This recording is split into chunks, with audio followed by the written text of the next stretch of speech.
கரூர் பெருந்துயரத்தில் உயிரிழந்த 41 குடும்பங்களுக்கு விஜய் அவர்கள் பார்த்தீங்கன்னா, ரூ. 20,00,000 போட்டிருக்காங்க.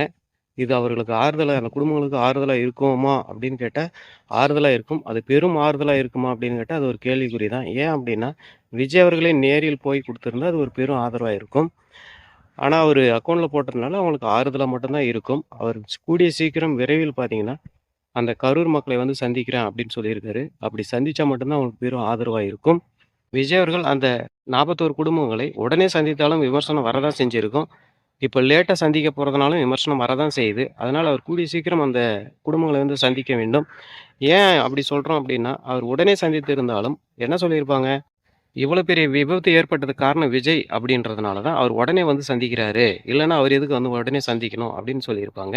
அதே அவருடைய சந்திப்பு லேட் ஆகுறதுனால என்ன சொல்றாங்க, இவ்வளோ பெரிய இன்சிடென்ட் நடந்ததுக்கு காரணமே விஜய் தான். விஜய் கூட்டத்துக்கு போய் தான் ஆயிருக்கு. ஆனா அவருடைய தொண்டர்கள அவரே பார்க்க வர்றதில்ல. அப்படின்னா இவங்க பயந்துட்டாங்க அப்படின்னு சொல்றாங்க. அதனால எப்படி பார்த்தாலும் விஜய் மீது விமர்சனம் வரதான் செய்யுது. அதனால விஜய் அவர்கள் கூடிய சீக்கிரம் வந்து கரூர் மக்களை சந்திக்க வேண்டும். அவர்களுக்கு ஆறுதல் சொல்ல வேண்டும்.